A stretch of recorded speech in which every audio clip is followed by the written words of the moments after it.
Welcome to Trending in Education. This is Mike Palmer. I had the pleasure of interviewing Beth Rudden 2 times for today's episode. Beth is the chairwoman and CEO of a company called Bast.ai. They are developing conversational AI tools, or CATs, that will be tailored to the individual customer and use case. She's got a lot of really interesting perspective on the emerging capabilities around generative AI.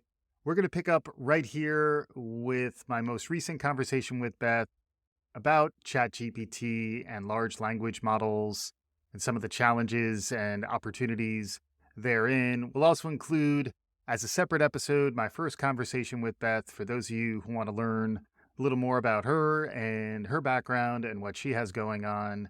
Really interesting conversations. We hope you enjoy them. Thanks as always for listening to Trending in Education. I had talked to somebody and their prediction was very interesting about how the internet will likely become less and less useful. In what frequency of time, I'm not sure, but I do agree with that. And, part of that is the pretty insidious nature of some of the large language models, which are really taking the data and scraping the data without consent and without context. I often try to find like a really human relative analogy, and it's like eavesdropping. I think one of the examples, or somebody said on the internet, that, the large language models and ChatGPT was very much like mansplaining. Yeah. It's like you bootlegged a lot of people mansplaining, and then you Yes, trained a bot based on your, all of the data yeah, there. I think the hard thing that I'm trying to get across to people is that it defies a little bit of the logic of the garbage in, garbage out. Because even if you have, there was a meta article about a project where they ingested 47 million peer reviewed scientific documents that were of high quality. So, really high quality information. meta meaning meta-analysis, not Meta, the No, this was Zuckerberg company. this was the Zuckerberg company. So did Meta do a meta-analysis? Yeah, and then they released it, and, from my standpoint, I like to point people to that as well, because the large language models do not have a high degree of understanding because there's no contextual awareness of that data. It's not Yeah. carried with it. Mhm. And that's part of the problem. Well, Is especially getting when some it's treated as the voice of God. For me, I treat it more like the oracle. There's like a relic in town that people Mhm, go up there and, like it's a little bit more like astrology. I was trying to get it to predict the World Cup mhm. and ChatGPT, and got kind of mediocre weak tea takes on each of the 4 teams that were left in the semifinal. And my assumption there is because it'd been trained in 2021. So like it's a Mhm, static data set. mhm.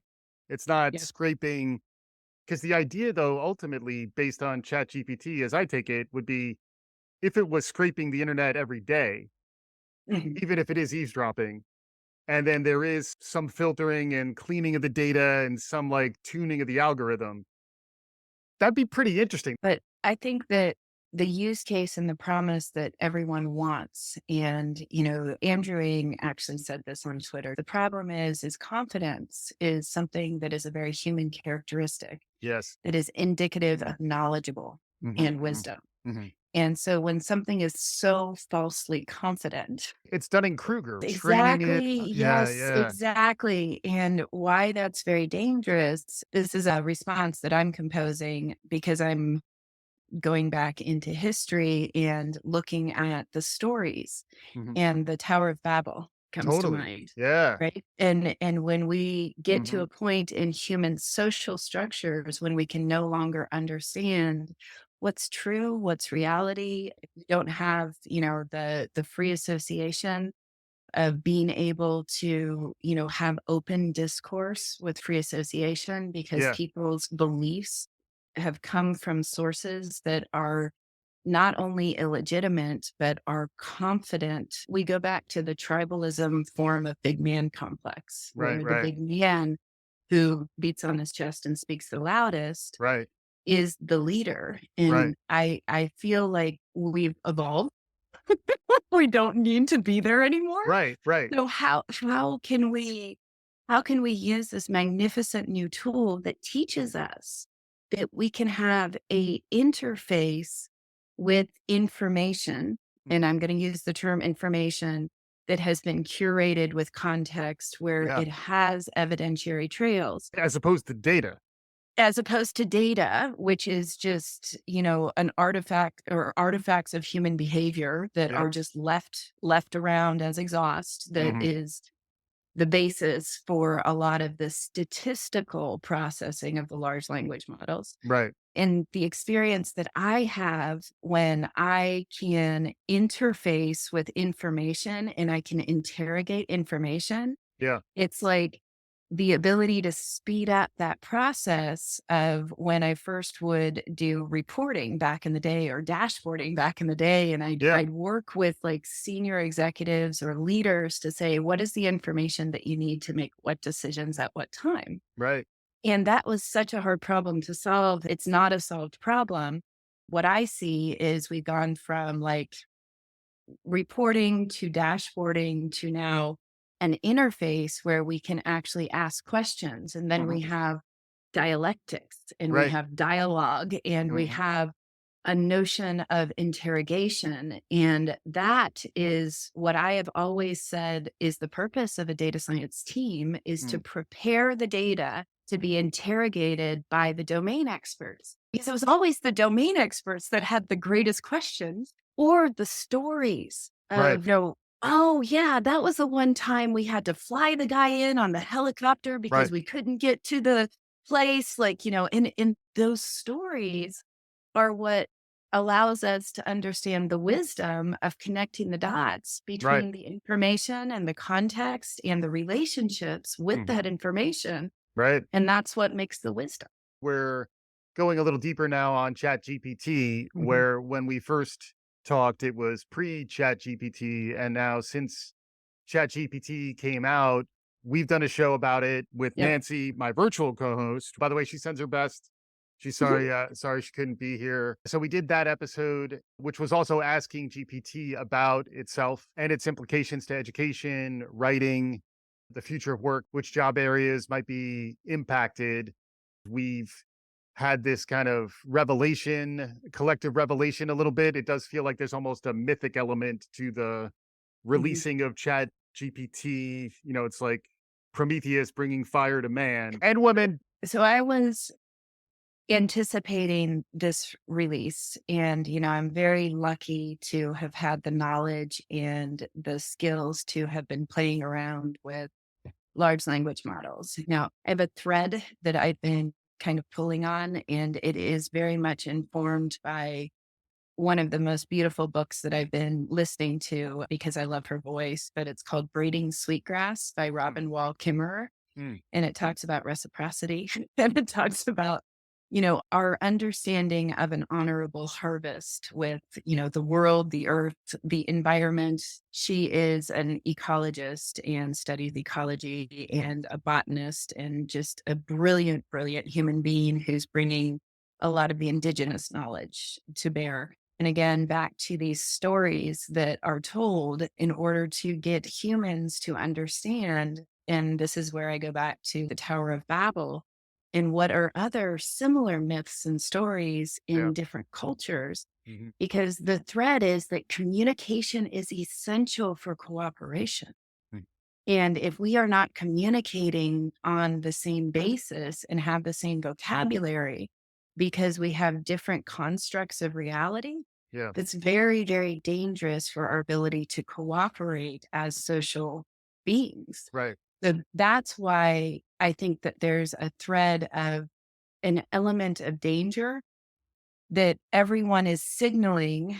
And I want to make sure that we're decomposing that from the fear, because I think that one of the things that I'm very excited about with ChatGPT is that it's finally released. So people Yes. can actually use AI. Yes. And when they're using this artificial intelligence, they're having an experience. Yes. And because I've been working with GPT in the earlier versions, GPT-2, GPT-3, GPT-J, Hmm. watching this evolution, watching it get better and better and better and more confident about what it knows, which is nothing. It is just, giving back the syntactically or semantically accurate statements, Yeah. which makes it interesting for lots of different reasons. Right. I want people to know that there's another way too, that we can use, the technology that I'm building with Bast is really all about how do we use the right tool for the right purpose. So it's not just one tool, it's a combination of many different tools, many different models used for the right reasons. Hmm. And so, Chat GPT and GPT-3 and GPT-J and GPT. GPT-4 will be coming, right? Isn't Yes. that it's like razors. If there's a 3 razor version, there's Yeah. probably a 4 one That's right. on the That's right. horizon. Same thing with the GPTs. Yes. That's right. I mean, I think that it's just going to get more and more interesting because people are going to see this almost like two-way communication Right. that they can start to have. Hmm. But I do think that that's where, back to the beginning of our conversation, where the internet itself will become less useful because the way that the internet is built is it really pushed by the media and advertising industry to Right. be able to push back information that either I call it the outrage to engage Right. cycle that, firms up your biological kind of outrage so that you are Yeah. engaging more And because it monetizes that in engagement. monetizing that engagement and those business models are going to unfortunately reinforce some of these bad or misunderstood things because people don't understand that ChatGPT is not understanding at all. The way that it is built, there's not a significant amount of understanding of the information because it's Mhm. not information, it's data Right. and it's divorced from context. So the work that I've been doing and why I'm so excited is that I have built systems that can allow us to understand and build conversational AI technology, Yeah. cats for Bast, that can really start to help people use Chat GPT in a way that is what I would say safe so Right. that they can get the best of all worlds. And that's where I think, I don't know, Michael, like, how do we educate so many people Right. that it's hard work? There's no easy button. Right. Yes, you can use Chat GPT to write your summary of your research paper. And I think that that would be great, but you Yeah. still have to write the research paper first, or you have to have enough domain knowledge in order to ask the right questions and then curate that. So that speeds up the time of your Yeah. ability to do that, Hmm. which should increase the amount of curiosity that you have about new things. Yeah, I think we're entering Yeah. a new era where, we talked when we first chatted a while back just about being AI literate. And I Mhm. think there's a level beyond that, which is like making things with AI. And Yeah. that's where you were talking about Midjourney, which was kind of what got me on the track to Dolly, which Yeah. is the OpenAI image generating tool. And that kind of primed me for ChatGPT, and I'm already Mhm. using Descript, and all of these Yeah. technologies are about managing data, textual data, Mhm. and then thinking about voice and thinking about the interfaces. How do you start connecting the dots there? And that's where I think there will be some folks who are almost like AI Sherpa, who Mhm. are more conversant, more fluent. It's also almost like when you're taking a trip, you want the guru, the guide to be with you for your journey so that Yeah. you're still tethered to an appropriate rational understanding of the world where it makes sense. And that's where I think there is a new set of competencies. I was also thinking about like a doula as Mm. another analogy. Are there ways to kind of like shepherd people? Shepherding is probably another way to think about it too. Like, how do you get people to avoid the bad turns? As an example, my son is just starting to play with our Alexa Mhm. when we're with him. And it's really fascinating the level to which he's growing up with that. In some ways, Mhm. he's an AI native, in a way Mhm. that I'll never be. But he's also just enjoying the conversation. And then there's been thoughtful design on the other side to say, like, depending on who says what to me, what are the appropriate safeguards and ways to communicate back. But if you get into the wrong app with Alexa and the data is trained on user generated content, it can start to get less safe. And as Mhm. a parent, I had to navigate that a little bit with Matthew, but also I'm kind of training him on what I imagine. There's always going to be the ability to interact with technology in these new dialogic formats. And to me, that's a huge opportunity, but it's going to need the centaur to train it, like the human who understands human experience and comfort and empathy and trust. If that's built into the experience, I think we're going to snap into it more comfortably.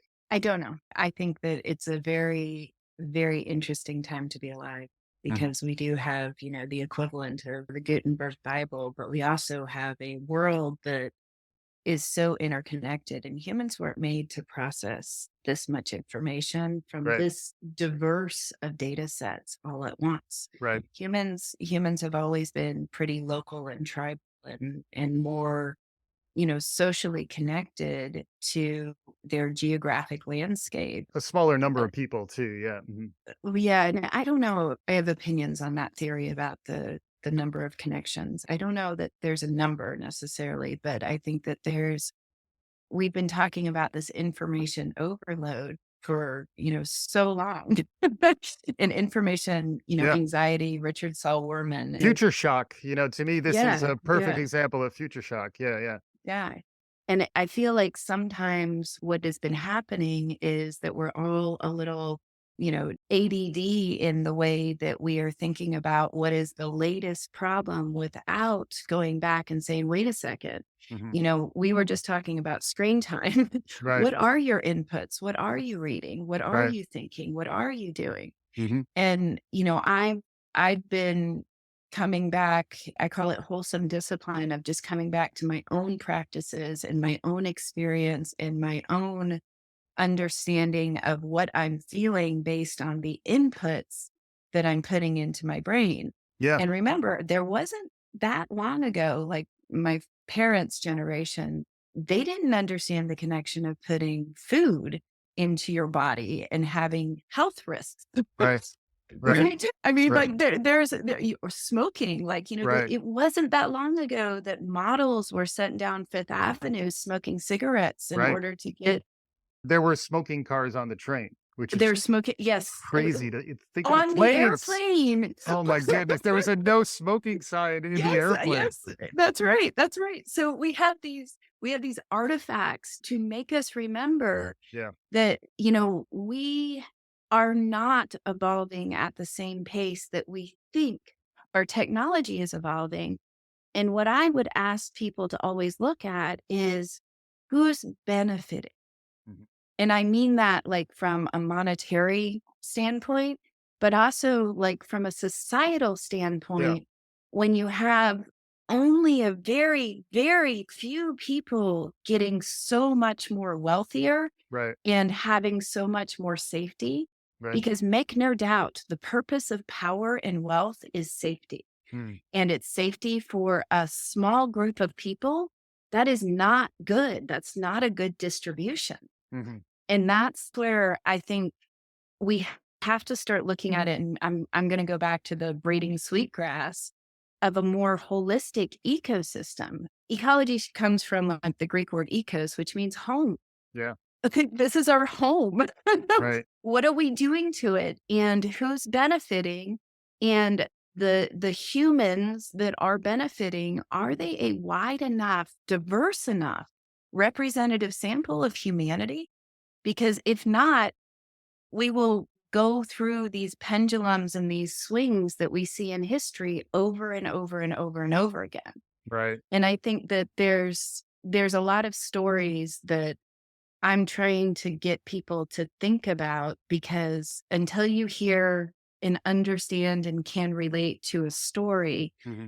all of the data and all of the information and all of the knowledge are not really going to get people to comprehend what it is that they need to be doing or what it is that they are feeling at that time. And then how do they know why they're feeling those things? Yeah. And so we're in a weird, awesome, terrifying, wondrous space. Yeah. Yeah. And it strikes me as a time when people need to get better at interrogating the data and also Mhm. developing a relationship with the data ultimately. So it's not even adversarial necessarily, but Right, right. there's some interrogation when it needs to, like I saw Yes. We Own This City, which was excellent as a recommendation. If you want to see some interrogation scenes where you're trying to get the suspect to crack, for example, Mhm. that is one element of the interrogation, but it also can be more relational, which is why I think the fact that we're kind of humanizing the series and the Alexas and the Cortanas in our world, where we're starting to almost have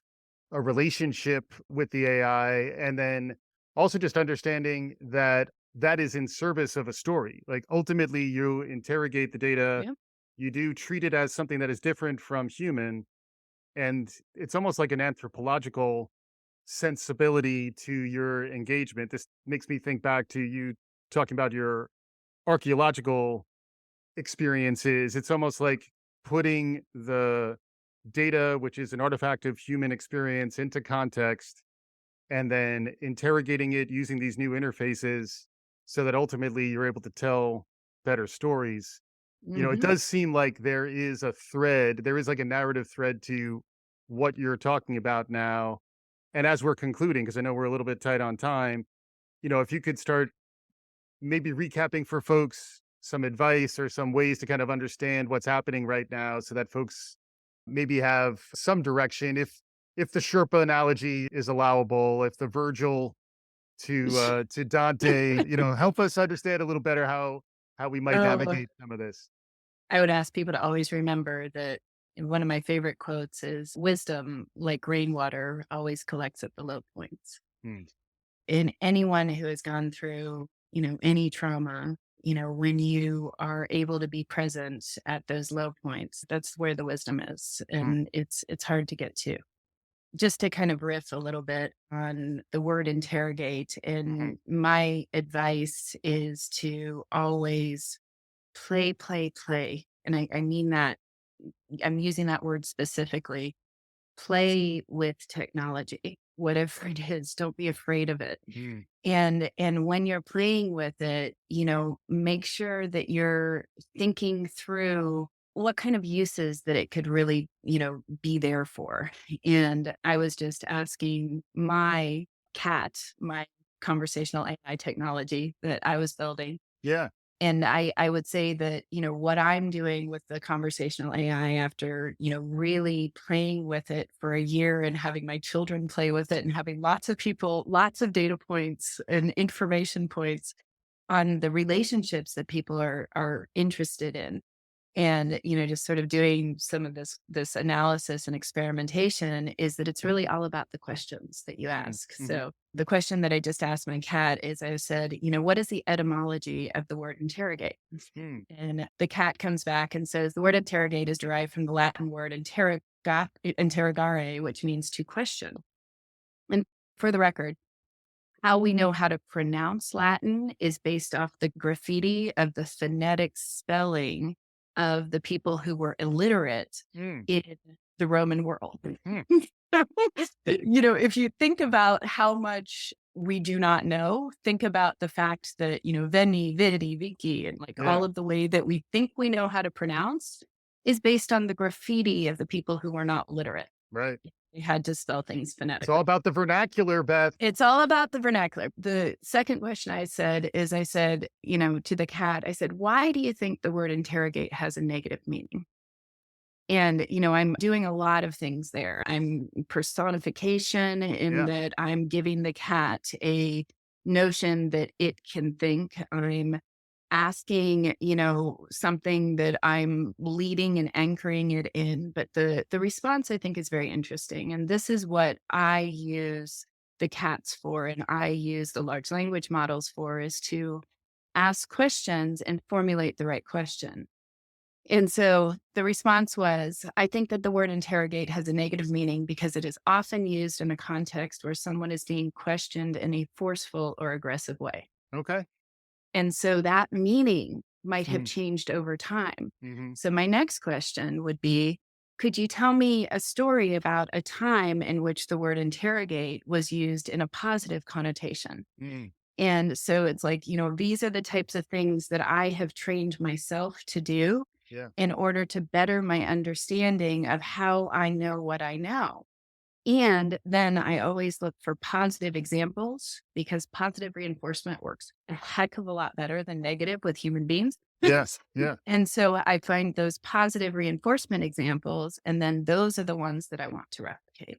That's amazing. Yeah, I could see how you could get really good at creating persuasive stories for your own use using these tools. And also, they're kind of like rhetorical Mhm. tools. That's right. They make your Yeah. rhetoric better. Yep. And we're at an age where there's so much stuff out there that it's almost like you need to become better at curating and sort of being that Virgil for others. So you could say, this is the pathway, this is the way up the mountain. It's such an interesting time. We clearly could go on, but I think we're going to try to stay close to time here. Beth Rudden is the Okay. CEO and chairwoman of Bast, working hands on with AI. Was doing this before ChatGPT. We started the conversation then. Now the world, it's much more zeitgeisty, as I like to say. So hopefully we'll be hearing more from Beth in the future. Beth Rudden, thank you so much for joining us on Trending in Education. Thanks, Michael. And for our listeners, hopefully you enjoyed what you heard. I certainly got a lot out of my conversations with Beth. We'll be continuing the conversation about generative AI, tools like ChatGPT, its impact on education, its impact on how we think about the future of work. Lots of things to be talking about. Please subscribe, share the good word. If you're enjoying what you're hearing, we would love a review wherever you're listening to the podcast. That's how more folks will find the show. Thanks for listening. We'll be back again soon. This is Trending in Education.